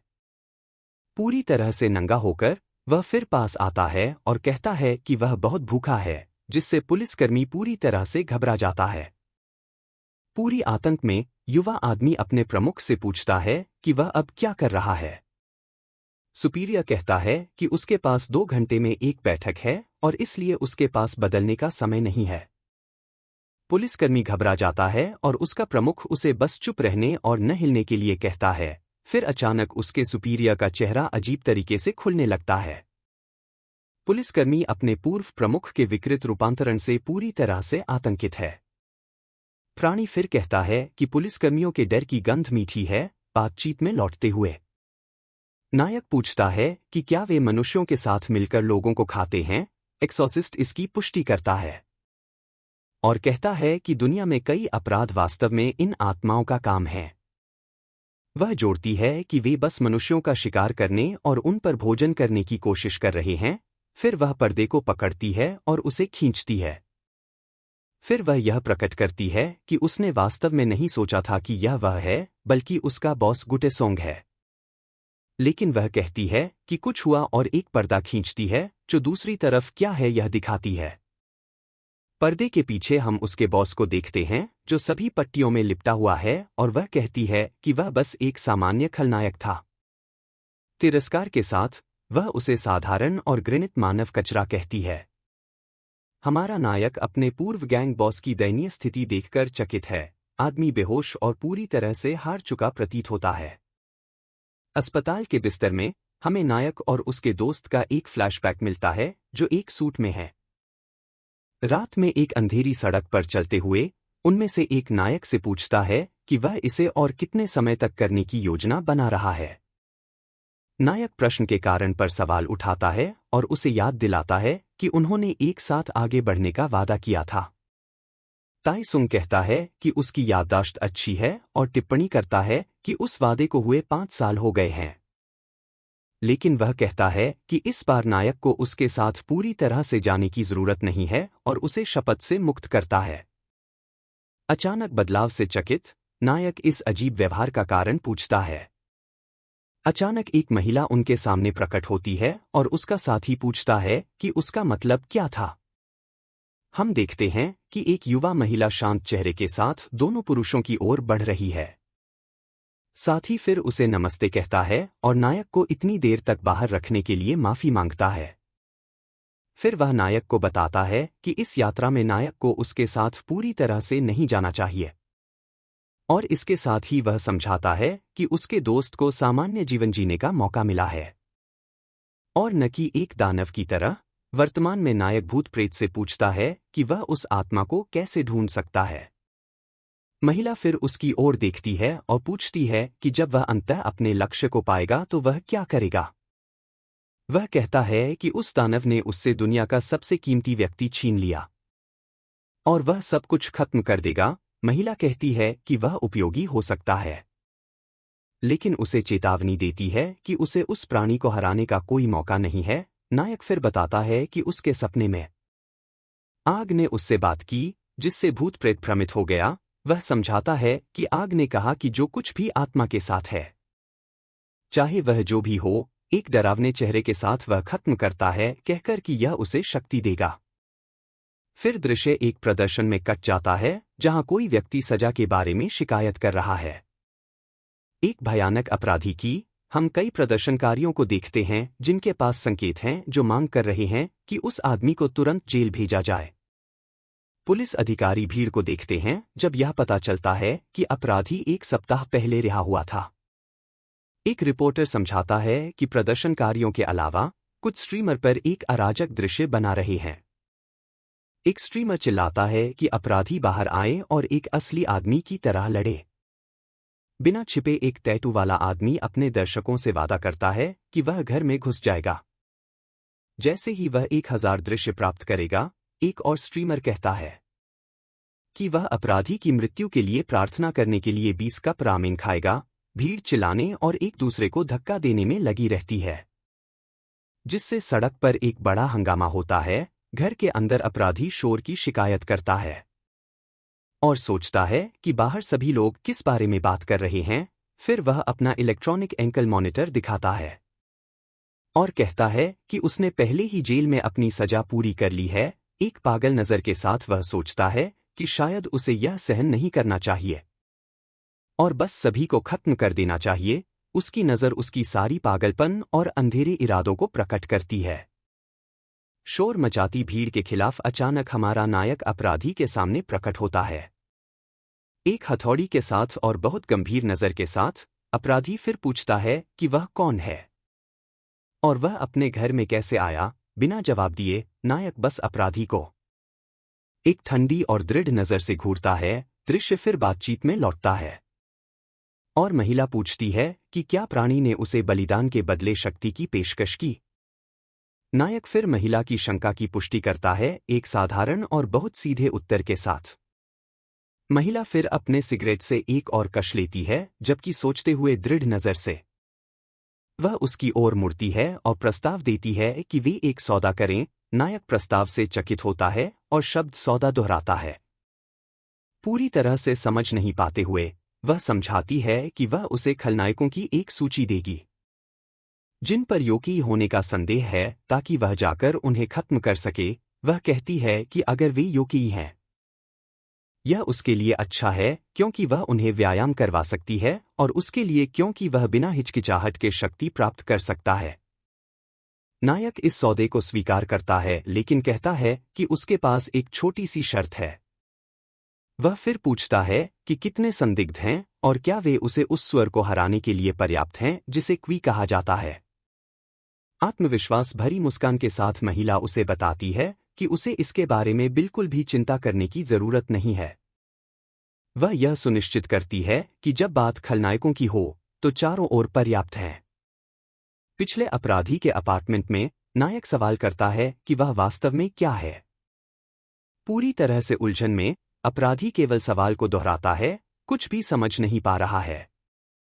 समय बर्बाद किए बिना नायक लक्ष्य के बालों को पकड़ता है और सवाल करता है कि क्या वह मानव है। हथौड़ा उठाए हुए वह पूछता है कि क्या वह वास्तव में योगी है। हम उस जगह पर लौटते हैं जहां नायक की प्रेमिका है। प्राणी इस पर टिप्पणी करता है कि उसे पुलिस वाले का डर महसूस हो रहा है। पूर्व प्रमुख एक अजीब फूल में बदल जाता है और पूरी तरह से डर से जकड़े हुए पुलिस वाले को पकड़ लेता है। अधिकारी जे यंग मिन उस प्राणी को बिना प्रतिक्रिया दिए घूरता है। तभी वह राक्षस युवा आदमी को खाने लगता है, जो केवल अपने सुपीरियर को पुकार सकता है। वह फिर दर्द की एक कराह भरी चीख छोड़ता है।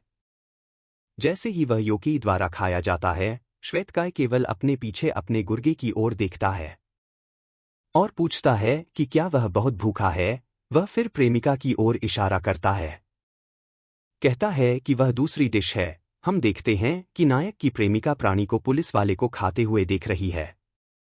योकी जो पुलिस वाले पर हमला कर रहा था, फिर नायक की प्रेमिका को पकड़ लेता है, लेकिन आश्चर्यजनक रूप से महिला को बिल्कुल भी डर नहीं लगता और वह प्राणी का सामना करती है।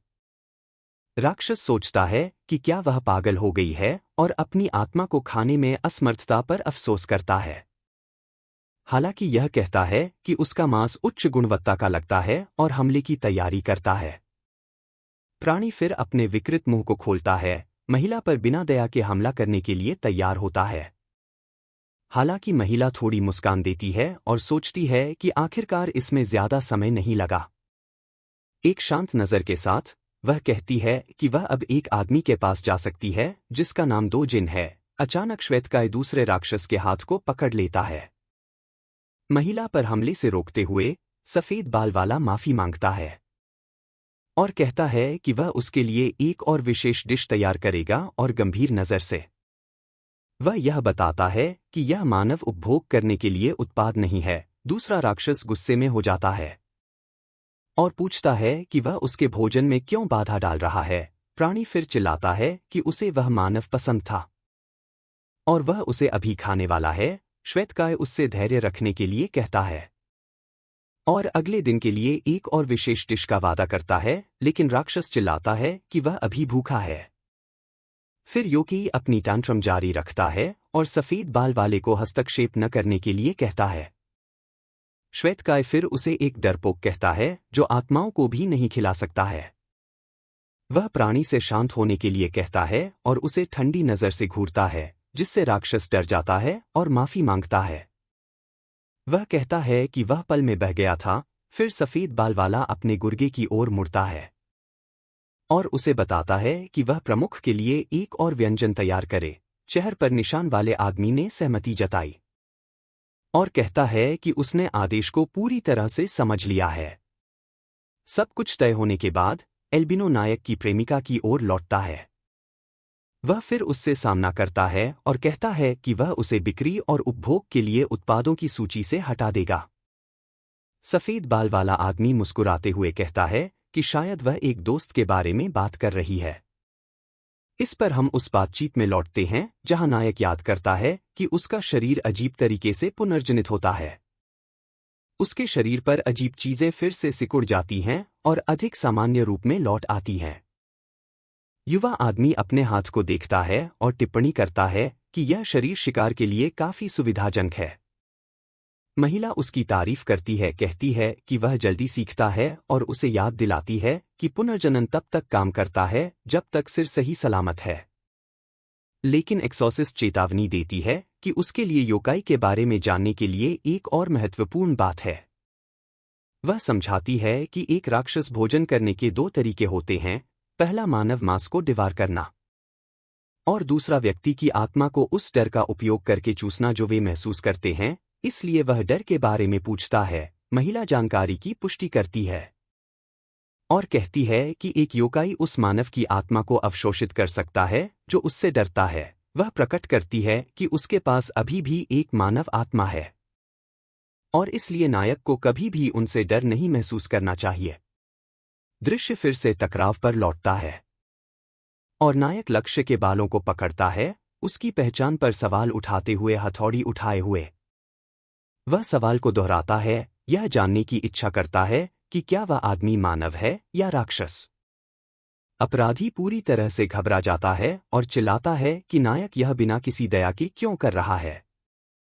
हमारा नायक फिर गुंडे के सिर को हथौड़ी से कुचल देता है। आदमी जमीन पर गिर जाता है और नायक उसके ऊपर खड़ा होता है। ठंडी और भावहीन नजरों से देखता है, उसका चेहरा खून से सना हुआ है। नायक एक पल के लिए चुप रहता है। अपराधी का शरीर फर्श पर निष्क्रिय पड़ा है। नायक के क्रूर हमले के बाद वह अपना सेल फोन निकालता है और घर में जो हुआ उसकी रिपोर्ट करने के लिए एक्सॉर्सिस्ट को कॉल करता है। वह उसे बताता है कि उसने लक्ष्य को पकड़ लिया है और प्रकट करता है कि वह सिर्फ एक सामान्य मानव था, योकाई नहीं। महिला पूछती है कि क्या उसने जांच की कि क्या आदमी वास्तव में हमेशा के लिए चला गया है और युवा आदमी पुष्टि करता है। लेकिन वह सवाल करती है कि वह इस स्थिति के बिना ठोस सबूत के इतना निश्चित कैसे हो सकता है। और वह पूछती है कि क्या वह सुनिश्चित है कि वह असली सिर था और अचानक नायक पर हमला होता है। एक शक्तिशाली किक उसे सीधे लगती है और उसे बल के साथ लिविंग रूम की दीवार के खिलाफ फेंक देती है। अपराधी जो गिरने वाला था, उठता है और अचानक सुपर ह्यूमन चपलता दिखाता है। एक कूद के साथ वह फिर से हमला करने के लिए खुद को स्थिति में रखता है, जिससे नायक पूरी तरह से चौंक जाता है। आदमी का शरीर फिर मुड़ने लगता है, लेकिन वह नायक के ऊपर आ जाता है। नायक एक मौका खोजने में सफल होता है कि उस प्राणी पर हमला करे, लेकिन बड़ी ताकत से योकी नायक के हाथों को फर्श पर दबा देता है। अपराधी उसकी ओर घूरता है और कहता है कि वह इंसान जैसा नहीं दिखता और गुस्से से देखता है। अंततः दानव पूछता है कि क्या हमारा नायक एक तंत्रिका है। अचानक योकी का पैर विकृत रूप में बदल जाता है और वह इसका उपयोग नायक के हाथ को एक विकृत चेहरे के साथ इमोबिलाइज करने के लिए करता है। प्राणी शिकायत करता है कि चीजें हमेशा इस तरह समाप्त होती हैं। जैसे ही वह बोलता है, उसके पेट पर एक अजीब आंख खुलती है और वह अपनी किस्मत के बारे में शिकायत करता है, लेकिन दानव फिर अपना असली सिर प्रकट करता है और पूछता है कि क्या वह सोचता है कि वह हार जाएगा। नायक हैरान है और दानव उसे एक नौसिखिया कहता है, क्योंकि वह इसके असली सिर को नहीं खोज पाता। वह फिर अपनी मकड़ी के रूप को प्रकट करता है और पूछता है कि क्या नायक डर के मारे लकवाग्रस्त है। दृश्य पर प्राणी फिर पास आता है और कहता है कि वह हमेशा रोकने से थक गया था, लेकिन इससे पहले कि दानव खत्म कर सके। नायक प्राणी की आंख में कुछ मारता है। उस प्रहार से प्राणी दर्द में चिल्लाता है और प्रभाव की ताकत से पीछे की ओर फेंका जाता है। हमारा नायक कहता है कि दानव बहुत बातें करता है और हथौड़ी हाथ में लेकर पुष्टि करता है कि यह सिर है। समय बर्बाद किए बिना नायक फिर दुश्मन के असली सिर पर एक हिंसक प्रहार करता है। उसके सिर के कुचले जाने पर दानव लाल है और आश्चर्य करता है कि एक साधारण इंसान उसे कैसे हमला कर सकता है। अंतिम निराशा के एक कार्य में प्राणी एक बार फिर नायक पर हमला करने की कोशिश करता है, लेकिन हमारा नायक शांति से कहता है कि वह केवल उसके आंदोलनों से सब कुछ बता सकता है। वह फिर कहता है कि दानव मजबूत दिखता है, लेकिन उसके आंदोलनों से संकेत मिलता है कि उसने कभी गंभीरता से नहीं लड़ा। इस पर प्राणी नायक पर एक हाथ लॉक लगाने की कोशिश करता है। दानव का हमला नायक को लगता है। दानव नायक को अपने हाथों से पकड़ने में सफल होता है। प्राणी फिर उसे चिढ़ाता है और पूछता है कि वह बिना अपनी हथौड़ी के क्या करेगा और उसकी पीठ तोड़ने की धमकी देता है। नायक मजबूती से अपना सिर उठाता है, एक सिर से टकराने की तैयारी करते हुए। हमारा नायक उसे एक हिंसक सिर से टकराता है, हथौड़ी हाथ में लेकर। वह कहता है कि वह जानने के लिए उत्सुक था कि योकी किस तरह के अद्भुत प्राणी थे, लेकिन वह निष्कर्ष निकालता है कि दानव कुछ और नहीं बल्कि एक पड़ोस का गुंडा है जो केवल दूसरों को डराना जानता है। जमीन पर गिरे प्राणी में निराशा है। विश्वास नहीं कर पाने के कारण दानव फिर पूछता है कि वह क्या है और नायक बस उसे एक डरावनी नजर से घूरता है।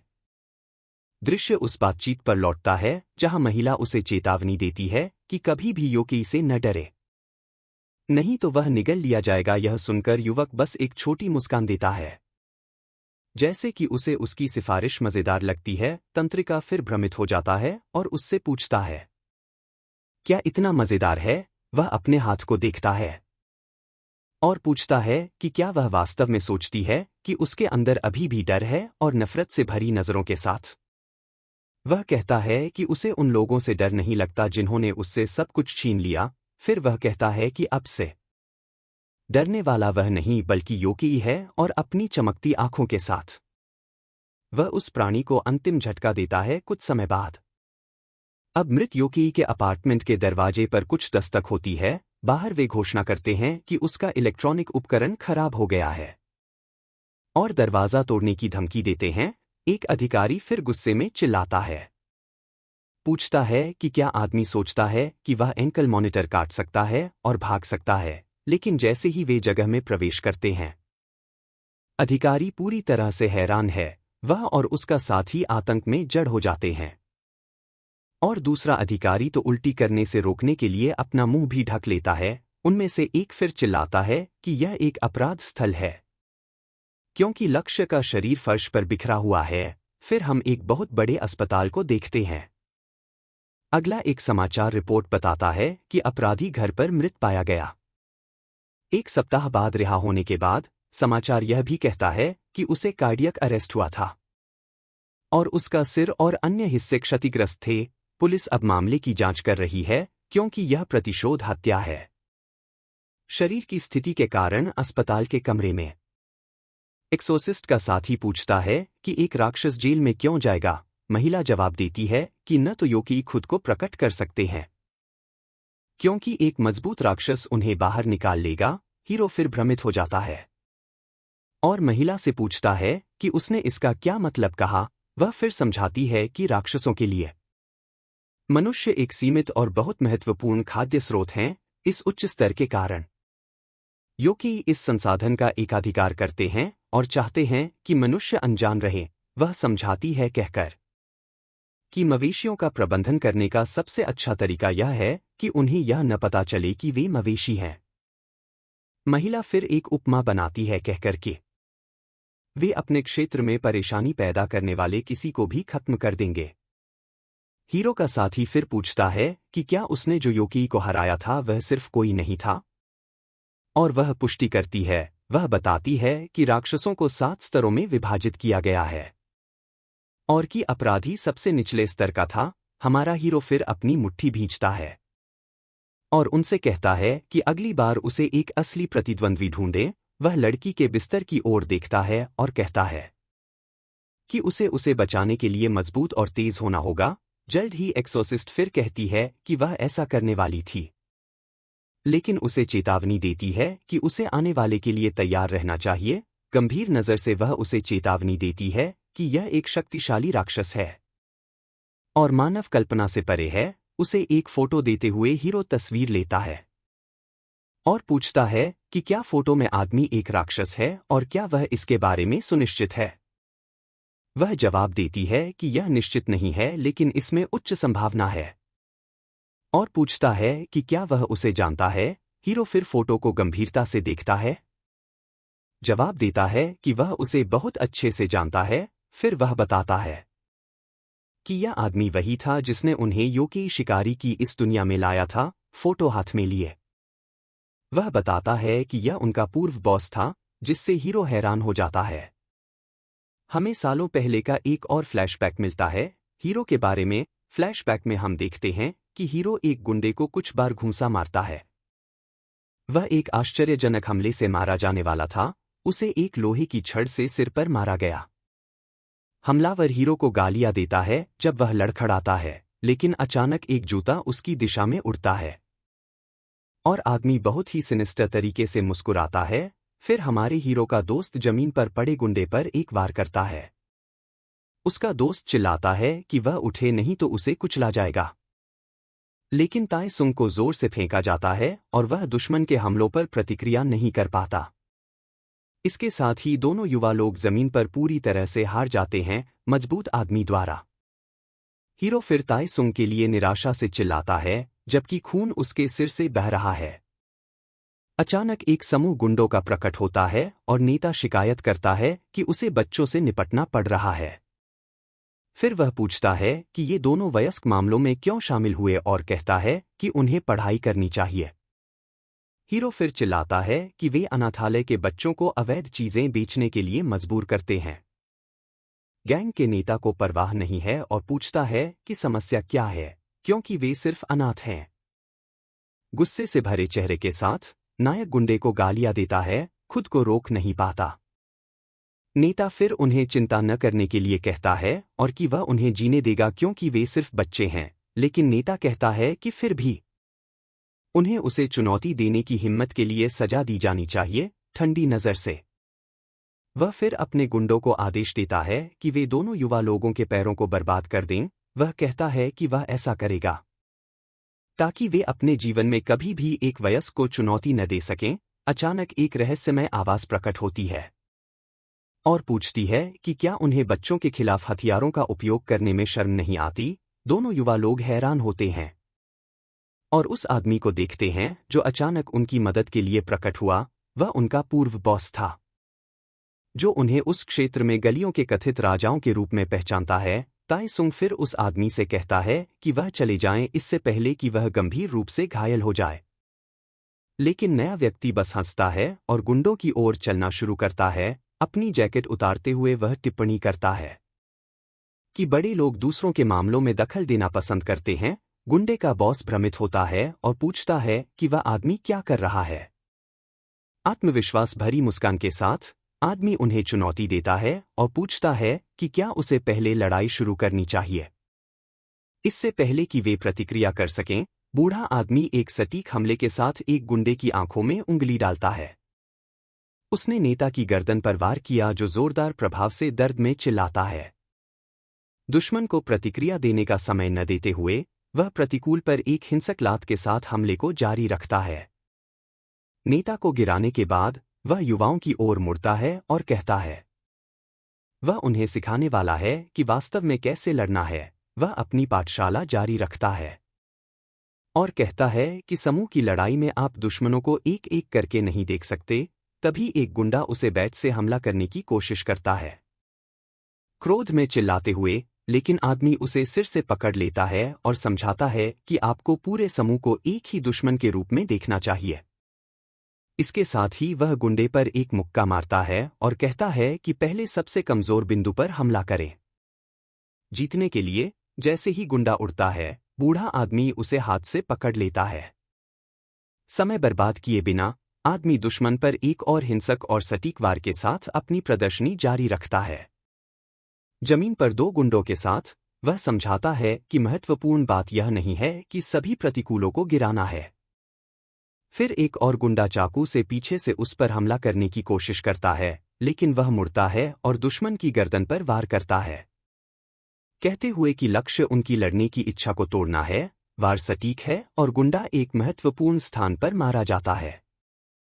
तुरंत जमीन पर गिरते हुए अन्य गुंडे डर से जड़ हो जाते हैं और नेता पूछता है कि वह आदमी कौन है। रहस्यमय आदमी मुस्कुराता है और कहता है कि लड़ने की इच्छा न रखने वाला दुश्मन अब असली दुश्मन नहीं है। गंदे चेहरे के साथ वह समझाता है कि पराजित अन्य गुंडों के लिए बाधाएं बन जाते हैं। जैसे ही वह समझा रहा था, वह एक चालाक गुंडे के वार से बचता है। फिर वह एक और गुंडे को पकड़ता है, उसे हमले का कोई मौका न देते हुए। एक क्रूर वार के साथ वह एक और गुंडे का सिर जमीन पर जबरदस्त ताकत से पटक देता है। गुंडे का खून फिर प्रभाव की हिंसा के साथ दीवार पर छिटक जाता है। मुस्कुराते हुए आदमी युवाओं की ओर मुड़ता है और पूछता है कि दुश्मनों से अगला हमला कहां से आएगा। फिर एक नायक जवाब देता है कि अगला वार बाईं ओर से आएगा। लड़ाई से प्रभावित होकर आदमी फिर हमले से बचता है और गुंडे के ठोड़ी पर एक हिंसक मुक्का तैयार करता है। वार गुंडे के चेहरे पर सही तरीके से लगता है। युवाओं की ओर मुड़कर वह लड़ाई की समीक्षा करना शुरू करता है और पूछता है, एक समूह के खिलाफ क्या किया जाना चाहिए। नायक फिर दोहराता है कि लक्ष्य दुश्मनों की इच्छा को तोड़ना है। लड़ाई जारी रखने के लिए आदमी उसकी प्रशंसा करता है, कहता है कि वह जमीन से बहुत जल्दी सीखता है। वह गिराए गए गुंडे की चाकू उठाता है। नेता निराश होता है और डर से पीछे हटने लगता है। आदमी से रुकने की भीख मांगते हुए वह डर से कसम खाता है कि वह बच्चों को फिर कभी नहीं छुएगा और वहां लड़ाई खत्म करने के लिए कहता है। लड़ाकू मुस्कुराता है और कहता है कि वह उसे जीने देगा, क्योंकि उसने वादा किया था कि वह उन्हें फिर कभी परेशान नहीं करेगा।